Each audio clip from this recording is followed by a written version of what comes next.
Alright guys, let's get underway. So, welcome to the last lecture. Quiz tomorrow, and then we're done. We're done for the year, thankfully. That'll be good for everyone. Aside from the fact you guys have an actual exam period to study for, and so that's a little bit of what we'll talk about today. I've got three things I want to do. I'll do a general review, set of PowerPoints. I've got a further reading, further learning, more in-depth knowledge few slides on AM diagrams that hopefully, if you understand the more complicated end of the spectrum, then the stuff that you'll actually be assessed on will be easier. And I'll also kind of bring it back to the study stuff that we were starting to talk about in Evening 1000 and how we might actually develop strategies for studying for this particular subject. And so those are the three things I wanted to do today. We might take an hour, we might take it a little bit longer. We'll have a bit of a discussion and go through it that way.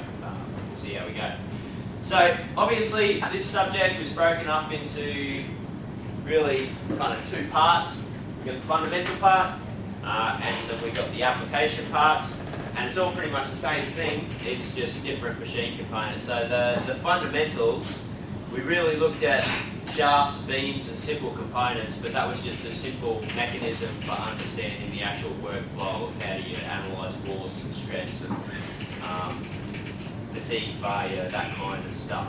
Right, so that was the fundamental side, and I've already said to you that we've assessed shafts a few times, so there won't be a shaft on the final, but there might be some little beam question or something like that, and certainly there'll be a question related to some of that stuff that I was talking about. Has everyone seen the previous quizzes and exams that I've thrown up on LearnJCU? Once again, take those with a grain of salt, because I've changed the subject a little bit between last year and now, and quite a lot between like 2011 and now, so some of those questions might be a little bit different to the sorts of questions you'll be getting. Some of the quiz 3s are on welds, but this quiz 3 is on bolts because you have a workshop for welds. Back then I had a workshop for bolts and a quiz for welds, so it just sort of balances it out. Yeah. So this quiz tomorrow is on bolts, I told you that. And the applications that we dealt with were that welding, bolts and gears. And these are the really big significant players, the sorts of things that most, particularly welding and bolts, you guys will need to do on a day-to-day basis if you are any of the design end of the spectrum of engineering, short of project management. This sort of stuff is your bread and butter. And gears, to a certain extent, you need to be able to have a conversation with someone about gears, and some of you might actually end up designing gears. Certainly, I mean, we designed some gears for the rack for the motorsports car and design camp this year. So there is the gear design that you will need to do. All right, and your textbook has something like 20-something chapters or whatever it is, and so we've hit roughly half of them. All right, and the other half are all the other different components that you can analyse, which is just the same workflow, but hopefully you guys are now at a point where you can read a textbook chapter on how to analyse a V-belt or a chain, a chain link or something like that, and you can put all of this sort of workflow into practice on that and talk very fluidly about it. And I think you'll find, it might be a bit scary to think about now, but I think you'll find that most of you will be able to do that. The last couple of tutorials, I've been really happy with where you guys have been. It seems like you're asking very few questions, and the questions you do ask are, intelligent questions, questions that are the sorts of questions that I would ask. It seems like you guys are quite comfortable with this content now, and you're much more comfortable with design.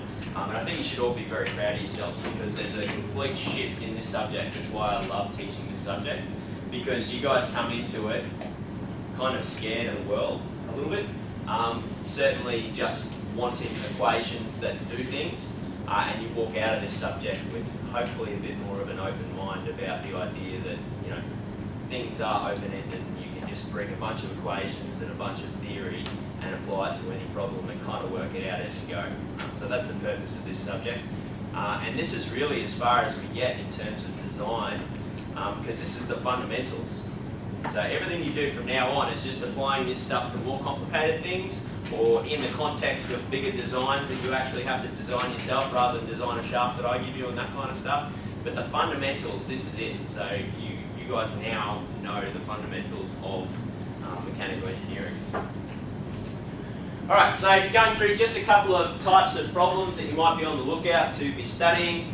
Shafts, beams and simple components, you've done lots of these, so I won't go into too much detail, but these are, that was I think a quiz question one year, which is kind of a tail shaft into a differential, and you've got forces there and a couple of bearings and a flexible coupling, so a CV.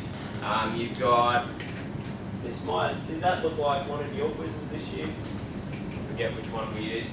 And you know, lots of textbook questions you've got on there, stats like a textbook question.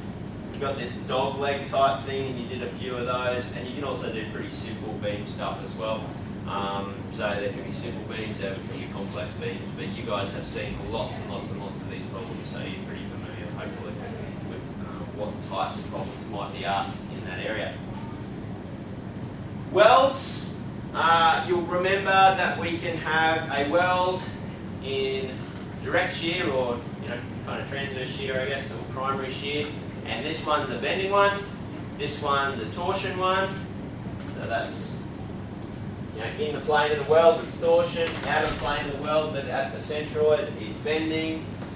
This one's bending, this one's bending. This was an actual exam question a couple of years ago, which was designed to beam the weld and the bolts for a particular circumstance, and that was a fluctuating load.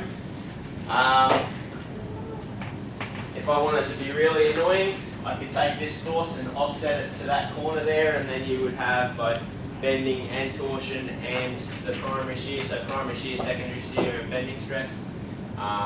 So you need to be able to use your mices and analyse those things pretty comfortably. Hopefully by the time you've done your workshop, that stuff will be bread and butter as well. Which is kind of the point of doing those workshops, because by the time you actually have to analyse your own thing 6 times because you realise you've done it wrong 5 times, you're pretty well versed in this stuff. Alright, bolts. You haven't done a workshop on bolts. Now think about, I'll talk about this in a second, but think about how well you guys understand welds, and that's a direct result of you finding some welds, thinking about welds, analysing a bunch of different ways and really interrogating that. That is a deep knowledge. You guys would not have anywhere near that deep a knowledge of welds had you not done that workshop. Bolts, you probably have a relatively shallow understanding of bolts because we've only done a couple of lectures and a couple of tubes on them. So I'll talk about it in a minute, but what you can do is do the exact workshop question that I gave you for welds, except for bolts. Go out and find some, analyse them, and actually understand them, make your own exam question based on it. That will give you a really good in-depth knowledge of bolts and the sorts of knowledge that will give you really good grades on the exam, because you'll understand how to do all of the different parts of it. Okay? So we've got lots of different circumstances of bolts, and once again the same sort of thing. You can be pulling this off the wall. We call that theoretically bending, but that's just axial load acting on the bolt. If the force is off centre from the centroid of the weld group, like this one is, then you can have rotation on those bolts. And so that was the static example, no pretension. I could give you an example where that's a fluctuating load, and there's no pretension, so that fluctuating load gets carried based on shear and axial load in the bolts and all that kind of stuff. That would be a pretty nasty question to give you, but it's a question that I might give you.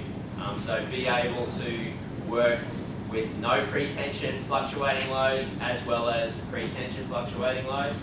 And the purpose of that pretension obviously is to kind of negate those shear loads if you possibly can by holding the plates together. This bottom one here is an example out of the textbook. I think I used this for an exam one year or something like it, which is a really simple one, effectively just a load applied to a pretension bolt. And I think that one might have been, this one's giving you the actual bolt size. I think one year I might have asked you for the area of the bolt, which is quite a challenging problem, and if you can do it then you understand bolts very well. And once again, a couple of exam questions from previous years. This I-beam had 4 bolts, design them. This one had 2 bolts, design them, so forth. And gears. And we've only done a couple of lectures on gears, but gears are really simple. Or simple analysis of gears is simple. So the stuff that we've done, so your base gear to fatigue analysis is fairly straightforward. The major complexity with gears will come in different sort of gear trains and actually being able to deal. So that question yesterday that we had is a bit like this. And as soon as you put that shaft in there, then it means you have to analyse both sides and that kind of stuff. And that shaft carries torque. And so, you know, really that first phase, that characterising the problem, what do I know, what don't I know, for gears is probably more involved than most of the others. Gears are most involved, maybe bolts next, then welds, and shafts are relatively straightforward because it's just, you know, shaft. So there's a few different examples there, and you can find heaps of examples of gears online. If you have manuals for, you know, different gearboxes and things like that, you can go ahead and analyse the gears. If anyone's feeling strong, they can come and borrow one of my SEW Euro Drive boxes from the floor of my office and pull it apart and analyse those gears if you really want. So there's again lots of places where you can actually get source problems and practice these things. And there's about the chapter in the textbook, the questions in the back of the textbook chapter are actually really good for gears. There's lots and lots of different problems there, so you can have a go at, you know, lots of problems there. So this is kind of the workflow that I put up on the whiteboard in the tutorial, I guess last week, maybe the week before. And this is the workflow really that every single machine component that you ever deal with, this is how we analyse it. So the first part is geometry, and really that's, you know, what do we know? So you draw a diagram, you start to think about the way that the forces work and what fluctuating loads and that sort of stuff, but that's kind of the next thing. So geometry really is what are all the key dimensions, what are my unknown dimensions, how do I characterise this problem? Right, and so you do that for bolts, you do that for gears, you do that for shafts, but it's fairly easy. You can do that for welds as well. And then the next phase is understanding the forces, so that's your free body diagram, shear force diagram, etc. with shafts, but then think about what we did with welds. So welds, we draw the weld group and the centroid of the weld group, and then we come up with the equivalent loads of that centroid of the weld group, and then we start to think about how that actually translates to stress at the weld. Weld groups are good because we have equations for stress everywhere for the weld, whereas bolts you have to analyse individually. So when you do bolts, again, centroid and bolt group, but then you have to do the free body diagram of like the plate or whatever to work out what the bolt forces and the plate forces are and so forth. And then gears, you've got all of those relationships that we talked about. Effectively, you're finding FT, force on a gear teeth, but that relates to, you know, what power can we transmit through this gearbox and all that kind of stuff. Then we calculate stress. Stress for the shaft end was much more complicated because you've got lots of different modes of stress you can get in a shaft. Welds, we had 3 different modes of stress effectively. Bolts could just be axial, or it could be axial and some combination of that shear, depending on what the question is. And then gears is really easy. It's just one single equation with a few things you read off a chart. So you see that sort of these things, geometry and characterization started easy and got complex, force sort of similar, and then stress started complex and got easy. So that's sort of why we've gone through this spectrum of different problems that we have. So you've seen a lot of different examples of components that have these different kind of ranges. And you can do things like Morse circle and principal stress and von Mises stress and all of that sort of stuff at this phase. And calculate the critical location. Last thing, obviously failure. We did static failure, we did brittle static, and we did ductile static, and we did fully reversed failure, and we did fluctuating failure using an AM diagram. And the second part of this lecture, I'll give you a little bit more information on AM diagram that kind of encapsulates all of that and various different options. And so, for each problem that you did, in an exam, you'll generally have 1 or maybe 2 unknowns. In real life, generally speaking, you'll have more unknowns and you need to start choosing things. But in real life, then you will have more clear bounds based on the component that you're designing or the other parts that you're dealing with. So each question, if you were to write your own exam questions, choose an unknown and then calculate that at the end, and then maybe do the same problem with a different type of unknown. So unknowns around geometry might be diameter or height, width, weld size, bolt size, that kind of stuff. Unknowns around force might be what is the allowable or maximum force that you can apply, or what's the allowable horsepower for a gear train or something along those lines. If you get asked a question that's asking for stress as an unknown, it might be what's the maximum stress, or what are the principal stresses, draw Moore's circle, you know, that kind of stuff. Where's the critical location? And around failure, you're generally asked either factor of safety or is it going to fail or not fail. Alright? So any one of those things over on the right there could be an unknown in a question that you're asked. And so you should be able to, for every single problem, you should be able to set any stage of those 4 categories as unknown and calculate it. And sometimes you have to go backwards from failure, and sometimes you have to go forwards from geometry, and you need to be comfortable traversing the analysis process like that. Cool. Alright, so this is the last slide on this. This is one of the first slides that I showed you guys about where we sit in the broader design process, right? So the broader design process, we talked about that you've got, you know, your problem definition and conceptual design, and this preliminary design here is one of the main places where this analysis is going to sit. So preliminary design is, I don't really know what the sizes of things are, but I have a pretty good idea of where the forces sit and that kind of stuff. So that's exactly how big does the weld need to be, how big does a bolt need to be, what sort of diameter shaft should I be using, does that then mean I have to have bigger bearings, or, you know, this kind of stuff. So in your preliminary design, this hand calc stuff comes out time and time again. And then in the detailed design, where you might be using more high-tech things, much more higher resolution on geometries, you probably start using finite element analysis for real detailed design analysis. The hand calcs come out again because that's what you use to actually benchmark your FEA. FEA is complete garbage. Let that sink in for a minute. Finite elements are rubbish if you put rubbish in. And a really good practitioner in finite elements can solve the same problem 20 times and probably get 500% difference between each answer that you get in those 20 times.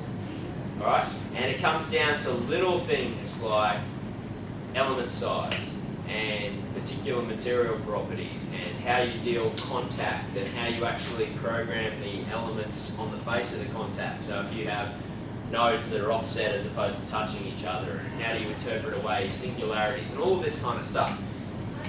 It is a rubbish in, rubbish out type technology. And so the only way that you as an engineer have any confidence in anything you do in that is by actually having more than one way of analysing it, by understanding how the actual finite elements analyse things. So that's what, you know, EG 3001 actually teaches you. So how to write your own and how to interpret the results so that you don't get garbage out. It's not something that someone can just, like a draftsman, can just come and hit play and it work. It needs that engineering. And the hand calculations function really effectively to benchmark your information. So you get a number out, you do a quick and dirty hand calculation, and that'll give you a plus or minus maybe 50% range that you know your solution needs to be in. And if it's in that, then you can start refining. If it's wildly outside of that, then you know that something's wrong and you need to double check it or change situations. Alright. So hand calcs come in again. Australian standards come in probably there, and there. And you've done one of those, and you'll do a lot more of those. ME2525 requires that you find any Australian standard that applies to your stuff. There's Australian and ISO standards, and there's a really good British standard for welds. And so Rockfield, consultancy firm in town here, there's an Australian standard for welds that's really, really simplistic and kind of crap, and they use the British standard because it's much more detailed. And so there's some circumstances where there's other international standards that go into more detail that might be a bit more conservative or a bit more accurate than Australian standards, so you start to want to find those as well. but they again act to benchmark your hand calcs and your FEA and all that kind of stuff. If you were analysing a shaft or designing a shaft, the go-to and what pretty much every circumstance where we've had a shaft designed for the motorsports car, I've required an AS 1403, I've required a hand calc the same way as you did in the first half of the subject, and I required an FEA on it. Once all three of those are within a pretty tight window, then we're pretty confident. Considering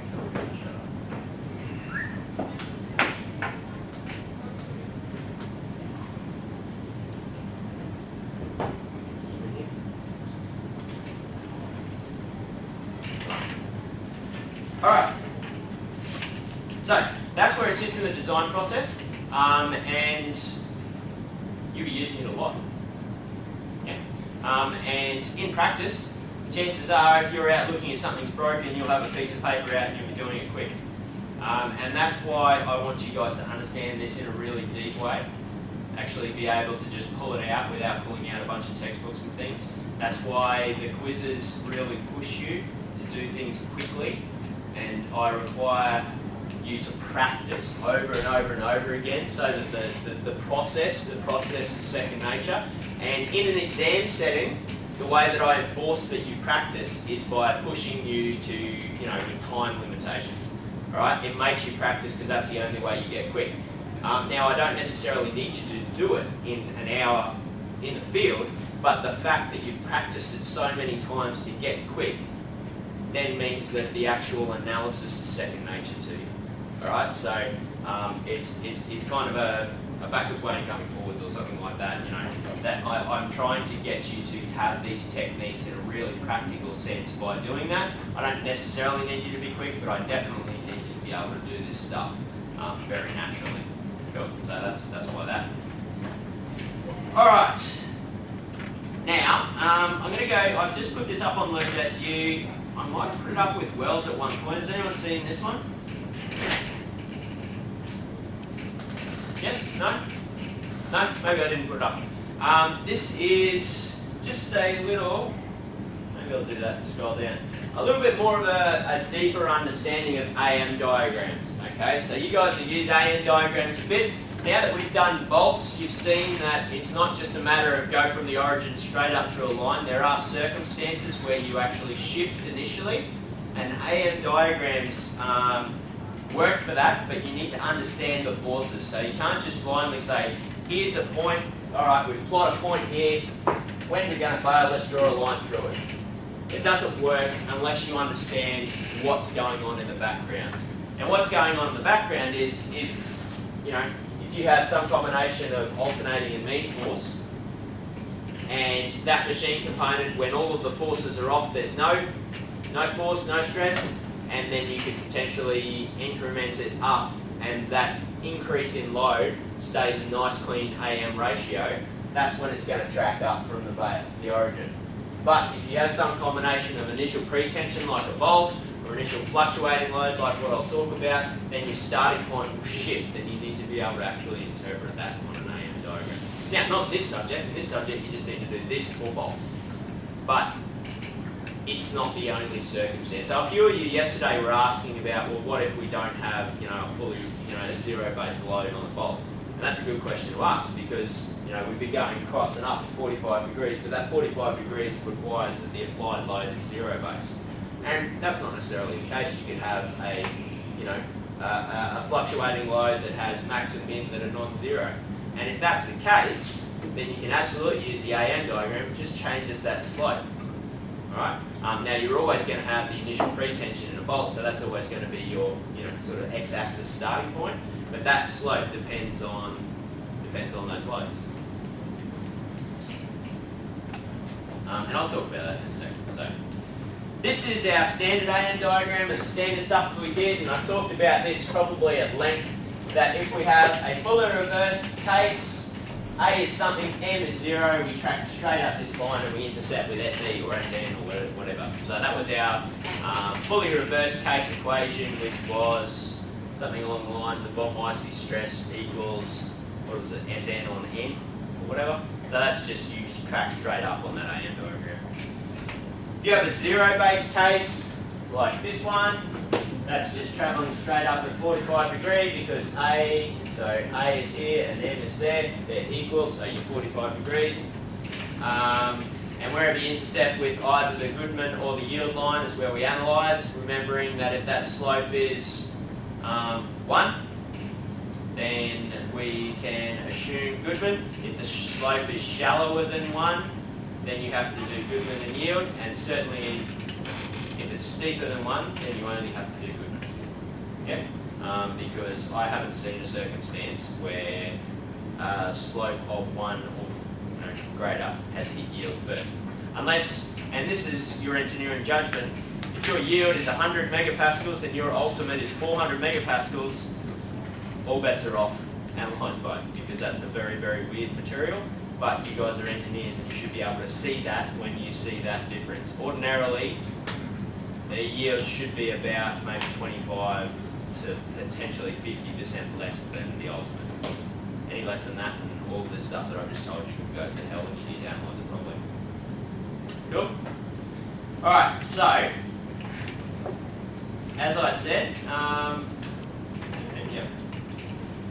if we have some sort of circumstance of fluctuating load, then so far you've been able to sort of plot a point, say it's inside or outside, and you've also generally just said that that tracks from 0 up through that point, but that's not necessarily the case, because if that fluctuating load, if you took all applied load off and it stayed here, so some sort of preload, that might be the weight, its weight might be a part of that load, or it could be a tension like in bolts, or it could be some sort of residual stress, residual force, etc., that you might actually have from the manufacturing process.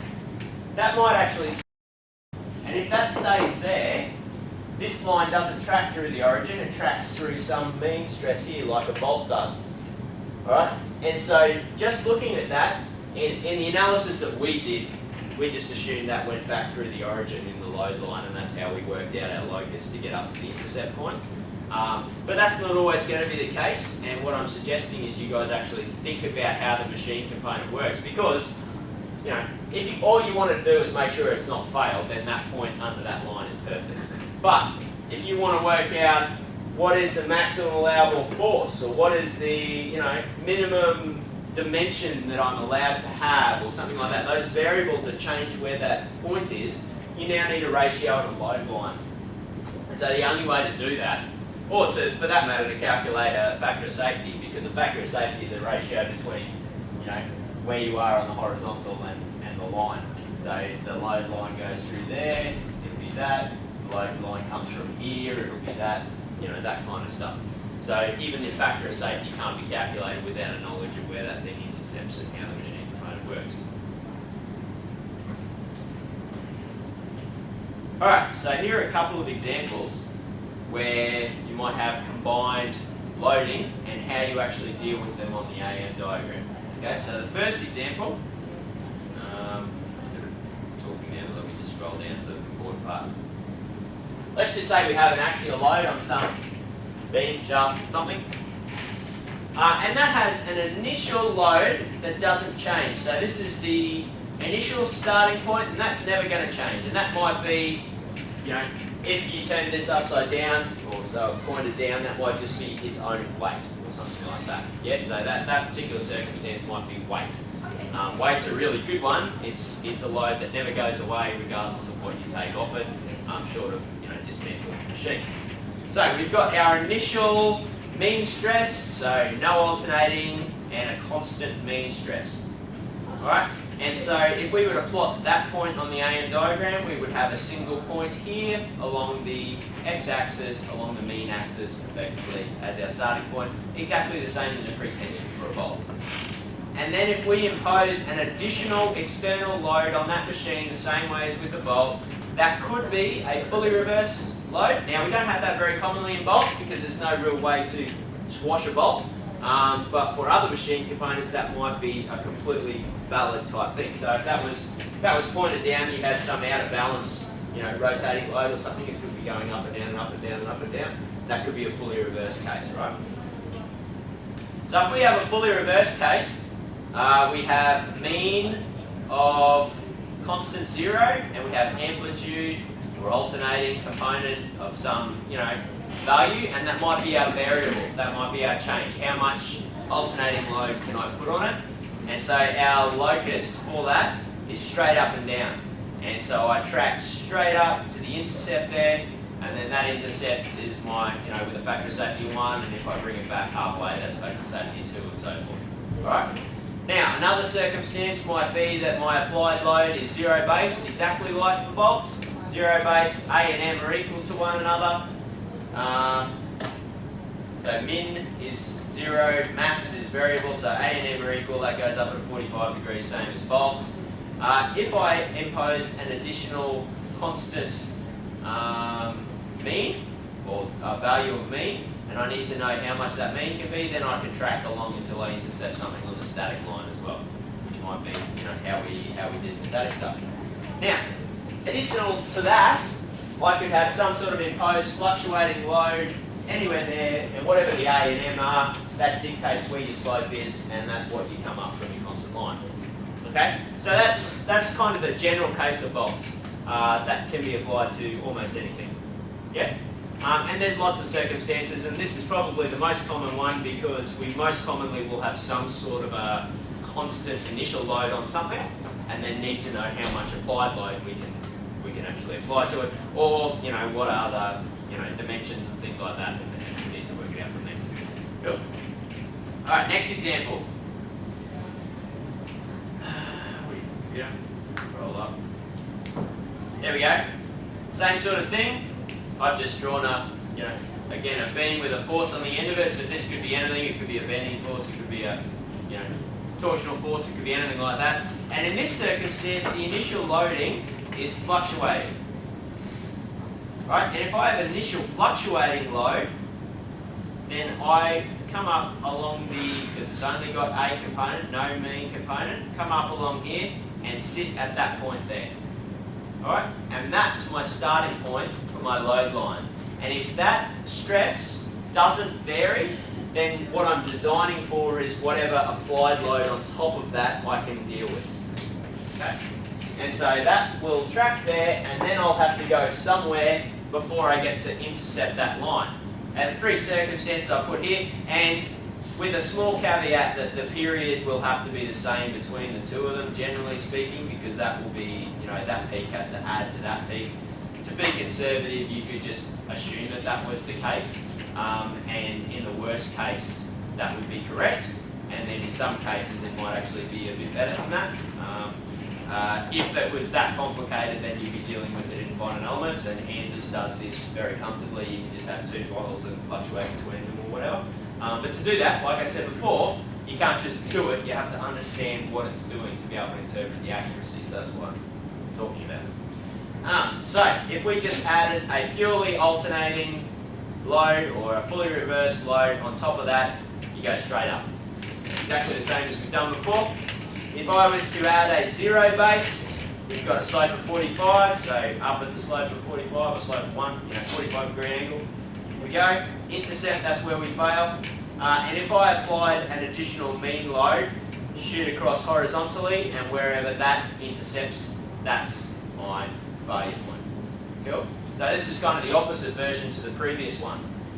And you might say, well, that's a stupid thing. And that's a machine component that doesn't exist, and you're full of shit there.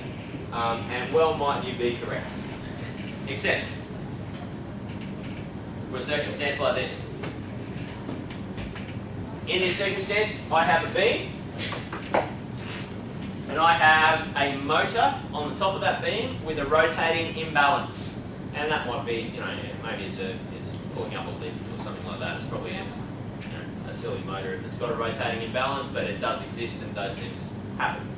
And this motor, excuse me, or the machine, has to serve a purpose. So that imbalance doesn't change, but we could get a really, really, really heavy one really cheaply. Or we could get a really, really, really light one for a lot of money. And we don't want to spend a lot of money, so ideally we want to go on the heavy end. But we need to confirm that our motor can be as heavy as what we'd like it to be for the fatigue of the beam that's carrying it. And so we've got a rotating imbalance, and that's a fully reversed vertical load of 10 kilonewtons, so 10 up, 10 down, 10 up, 10 down. What is the allowable weight of that machine for whatever factor of safety I've set? Factor of safety of 2. Alright, so weight is just going to be mg, and it's going to be a constant load down, but it's an unknown constant load. So we need to work out the fluctuating point, track that up on the vertical of the AM diagram, and then go across. And however far across we can go with a factor of safety of 2, that tells us what our allowable vertical stress is, which then we can calculate our allowable force or weight from.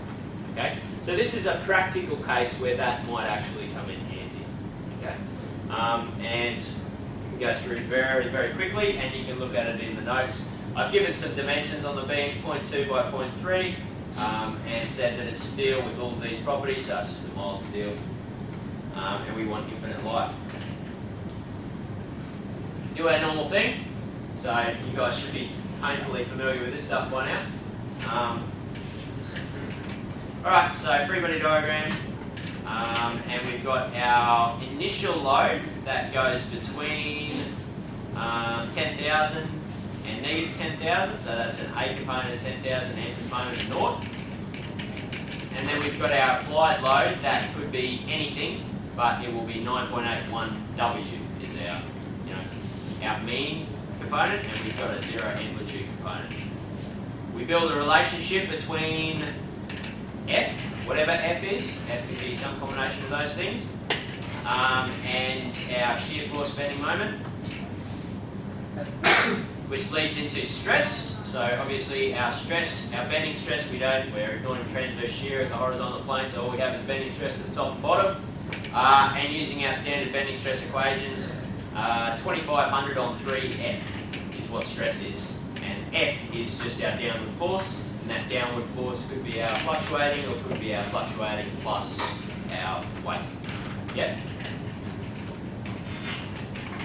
And now, like we did with our AM diagrams, we think about alternating and mean components, except in this circumstance we need to think about initial alternating and mean components, track a point, and then our alternating and mean applied load and track a line.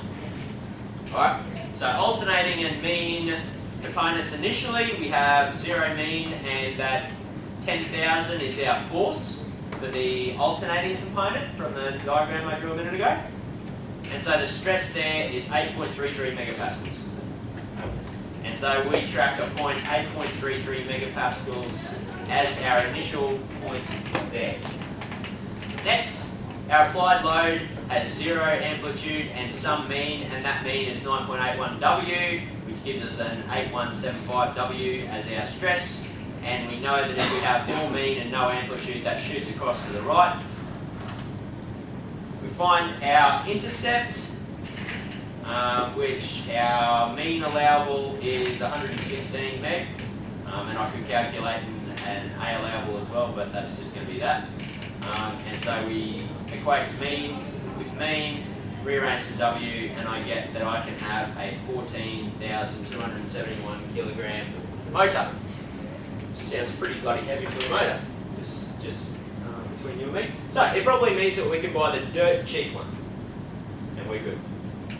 Now, if that came back as a very, very small number, then we'd either have to maybe strengthen the beam, or buy the cheap one, or do something like that. So it kind of defines your design based on the results that you get. Okay. So I won't be asking questions like that, but that's not to say that questions like that don't exist and that you won't have to deal with them. So I just wanted to give you that little bit more of an open understanding of AM diagrams, because the way that you use them is in a very simple way that I've told you, but AM diagrams are a really flexible analysis approach that you can use for just about anything, and so long as you interpret the starting point and the end point in the way that they work correctly, then they will give you really solid answers. Cool. Any questions on that?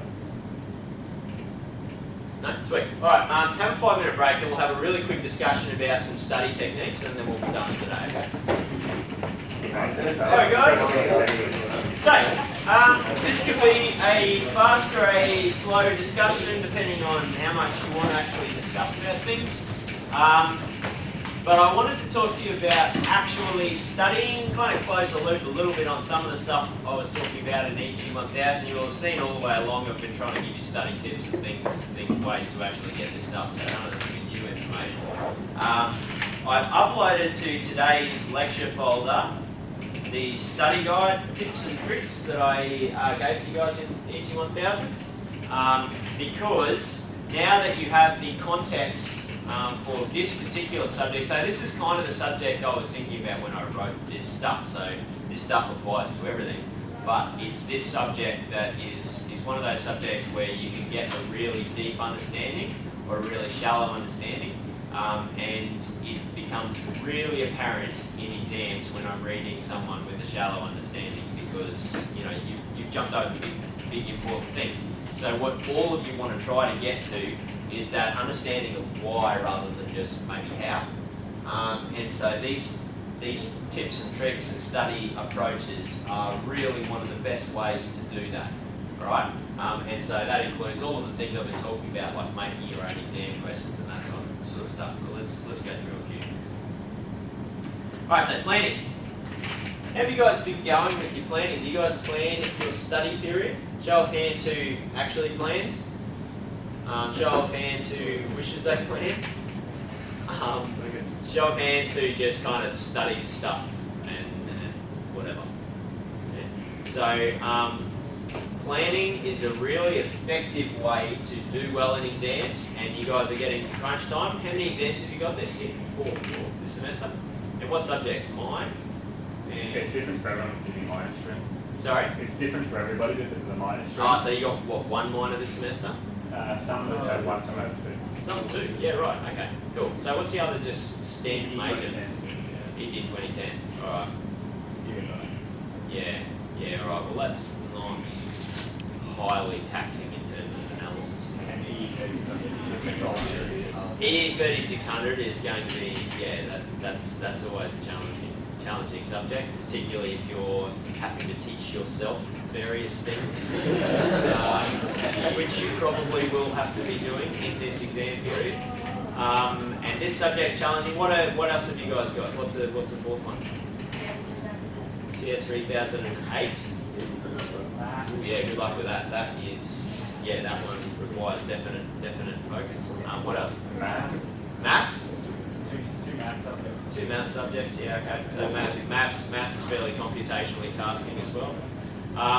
All right, so you see the common thread here is that maybe you've got possibly 1 subject that might be a relatively easy exam and probably 3 subjects that are going to be gigantic pains in the ass, and you're going to need to find a lot of time for that. How much time do you think you will need to study for, let's say, my subject? 2 weeks. Right, just pass my one, forget about the other ones, that's all I do. No. Actual time money. Well, let's hours. Probably about 3 or 4 hours per week we've done, maybe. Yeah. So for probably exam period, we've got 2 weeks. I would think 30 hours, actual 30 hours thinking. So that's not 30 hours Facebooking, sitting at your desk with an ME2525 textbook open. That is 30 hours actually doing shit. Would be maybe a baseline to get credit or better, depending on how much you've done. If you've done nothing up till now, then all bets are off, work it out. But if you've done decent amounts of review as you go and you're pretty familiar with the topics that are going to be on the exam, then 30 hours is a nice baseline to aim for. EE 3600, what are we thinking? Well, it's the first exam, so we've only got 4 days and 5 days to do it anyway. Yeah, so you're going to have to really focus on that in SWOT fact, and you're going to have to manage your time. Now, what you don't want to do is spend a week on EE 3600 and then realise you've got 3 more exams, because one pass and 3 fails is worth a lot less than 1 fail and 3 passes. So you need to manage your time, and if it's first and it's a challenging one, you still need to be able to find that time for the time for your other 3 subjects as you go as well. Alright, and I would suggest over that 3-week period, because you've got 2 weeks of exams and then swap back, and by all means have a fun weekend this weekend and kind of let off steam and enjoy the fact that you're out of lectures. But come Sunday hangover, or potentially Monday, definitely Monday, you guys need to manage every single minute of that time very carefully. So start to structure. I'd write out all 3 weeks, all 3 days, and potentially even, by the hour for those days, and start to plan out where you put each subject and see the actual hours that you have for each subject based on your plan or what you think will work. And then if you've got a massive imbalance of time, rearrange. And then try to stick to it. And as soon as you don't stick to a day, you've got to rebalance that hours into somewhere else. Okay. And if you miss a day and that was going to be a 10-hour EE 3600 day, and then the next day is a 10-hour ME2525 day, then you've just lost a lot of EE 3600. So, rearrange. Alright, so it's not just about sitting down and opening a textbook or opening your notes and rereading notes over and over and over again. You will not pass exams, or you certainly will not do successfully in exams if you do that. You are engineers now, you have been taught how to write Gantt charts and how to manage your time, and it's getting to the real crunch time. And if you don't get those techniques down right now, I'll tell you what, next year is going to be a debacle, because the shit only gets harder. And by the time you get to 4th year, you'll have less exams, but you'll also be sort of, post-nervous breakdown by the time you get to them. So it'll be a little bit more difficult as well. All right. So learn to manage your time, and then you'll be good. So that's a little bit what I'm talking about. So you can read that in your own time, whatever. But basic level is manage time, but advanced level is to do that, and to actually do that based on your weaknesses. And even if you plan 30-something hours for ME2525, how do you distribute that 30-something hours? Alright? What are you really good at? You guys are probably pretty good at welds because you've spent a lot of time on them. So maybe a couple of practice exam situations on welds, and you're good. Gears you haven't spent much time on, but they're fairly simplistic, so maybe spend the first couple of days studying, looking at gears and seeing how effectively you can do blind exam questions and things from, there's a couple in the sources that I gave you, maybe write a couple between your group, and see how effective you are at gears. Bolts, you probably need a fair amount of time on bolts, just because there's a big range of questions that could be asked on that, and there's some challenging things to approach with that, so lots of practice on bolts. Understanding AM diagrams, understanding sight unseen problems, so actually interpreting different problems, worded problems, and the way that things are structured. So spend some time on that as well, but manage your time not just on, alright, I'm spending ME2525 time now, but let's have a look at what you do early, what you do late, and the way that you actually structure your study period.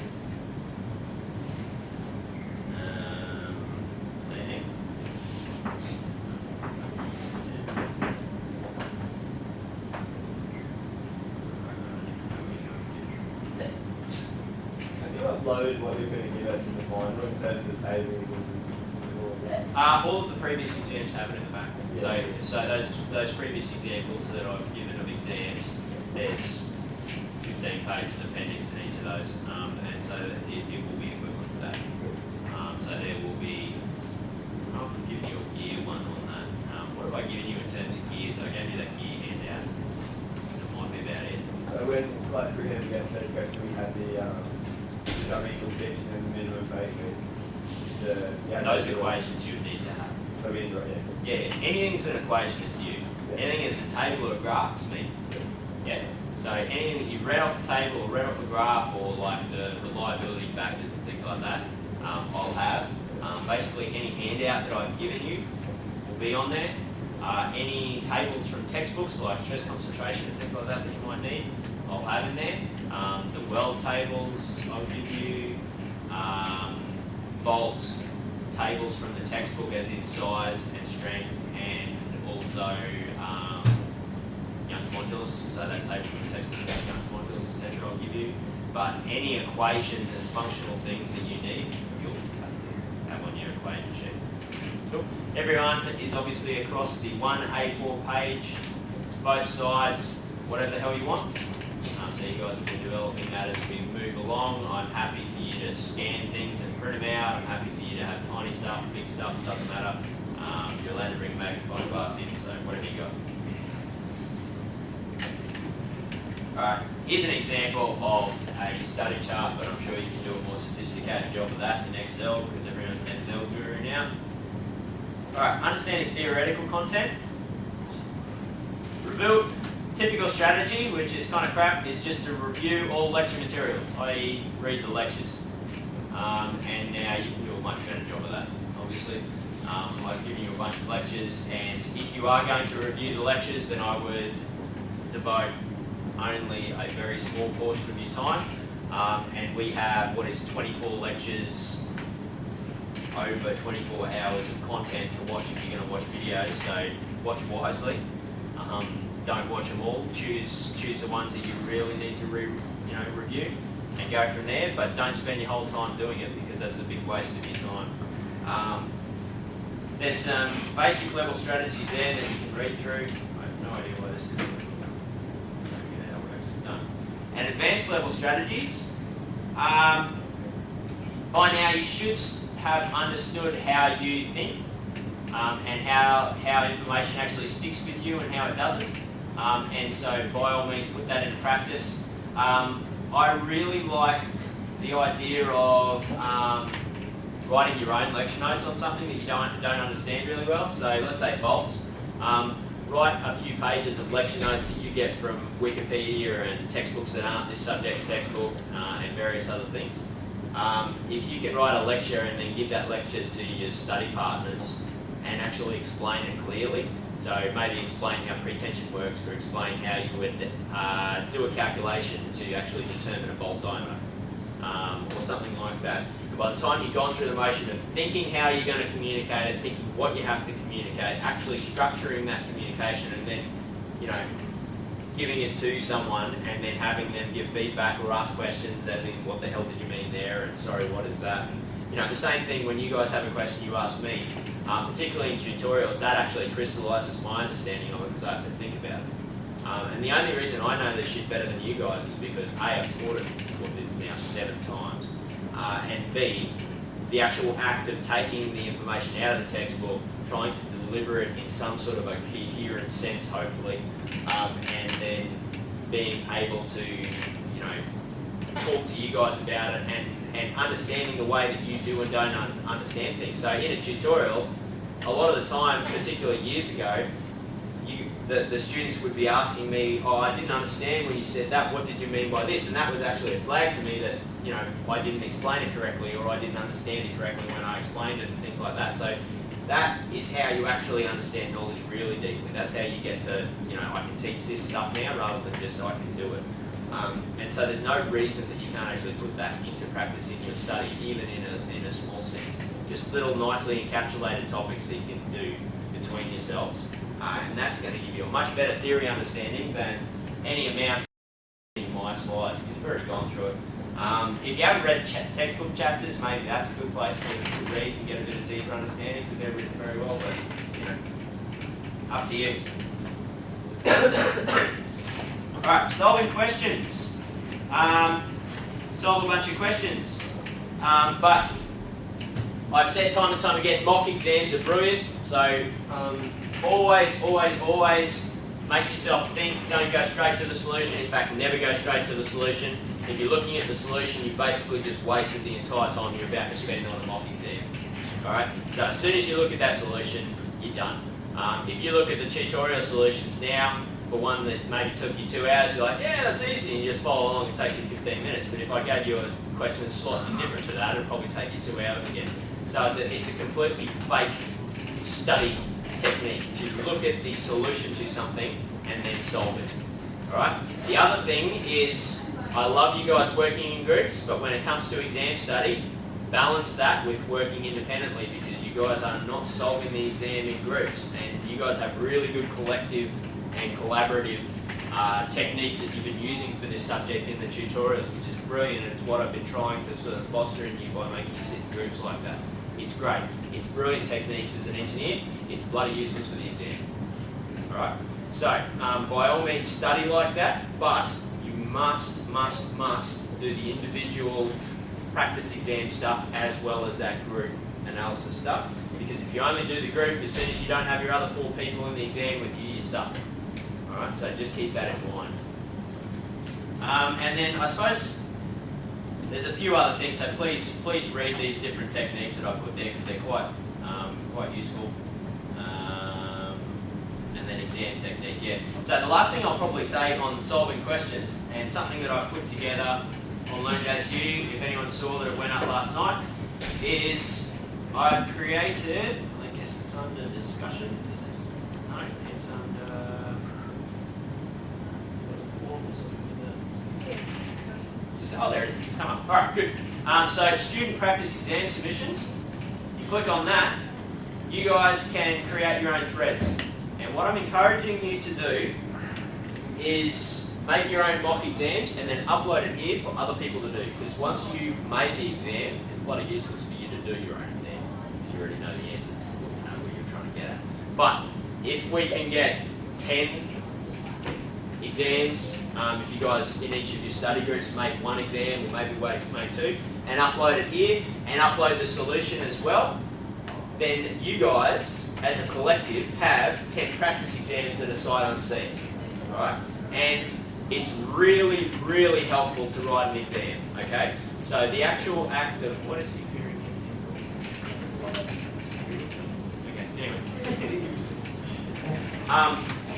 The actual, like I said, like the act of teaching someone a topic is very similar to the act of putting an exam together. Alright, you put that exam together, it's not just about writing a question, it's about understanding the question, understanding that, alright, I've now made this an unknown, can it be solved? Can it be solved in the time? Go through the motions of writing the solution to your own exam, and even think about if you've got 20 marks for this question now, how are those marks going to be broken up? Because that's actually going to give you a bit of an idea of where to, emphasise your time when you're doing your exam. So, a free body diagram and then you've got 15 other steps in the process, you're not going to get half the marks for a free body diagram. So just be aware of that. And then once they go up here, I've suggested I put an example there that I've done. I suggest you just, ME2525 underscore practice exam underscore my initials 01, so your initials 01, 02 if you make a couple or whatever. And then in that, you can, so this is the actual thread, you can then reply to that thread and upload a PDF. So this is an example exam, and then an example solution, and then other people can comment on that. It's just a forum, you can say this was easy, or this part of your solution was wrong, or this took me 2 hours or 4 hours or whatever, and you guys can start to have that conversation and be collaborative around your actual study rather than just one group. This makes it open to that whole class. Alright? The first thing that I suggest every single one of you do, you guys have a really good weld question in the workshop question that you have. Right? Now that workshop question was to find the size of the weld, and you had to come up with a bunch of different load cases and things like that. You've already got photos of your system. I suggest you boil that down into a slightly simple exam question with a set amount of forces that you've calculated, so not as open-ended as what the workshop is. I'm saying turn it into an exam question, write it up like an exam question, and then post it here. Because every single one of you has a different weld machine component with photos and forces and analyse the weld. You have effectively got a quiz question that you've now got most of the solution to, so you can write the solution as well. But as soon as you upload it here, you've got everyone else's as well. Alright, so if everyone commits to doing this, then it's useful. If only one person commits to doing it, it's completely useless, other than for everyone else, I suppose. But this is a nice way. If you're going to do this stuff, you might as well share it, because if you share it and you get other people sharing with you, then you have all this more resource to actually go through this. You're also welcome to create a thread and upload your equation sheets if you want.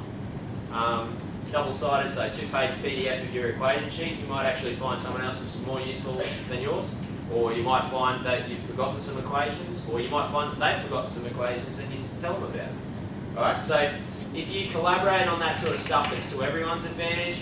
If you just stay in your bedroom and study by yourself for 3 weeks, then you're not going to have all of this extra, input, and you're going to have a very one-dimensional study experience.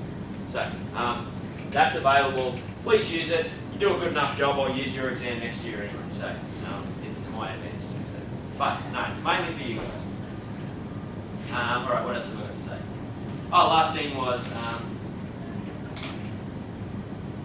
you will have seen this obviously, but I've got some exam technique here as well, so please read through that and actually think about the way you're solving exam. Just don't go in there and have a mad flap and try to write everything down. You've got an equation sheet, you've got a question time. Think very carefully about how you spend your exam time.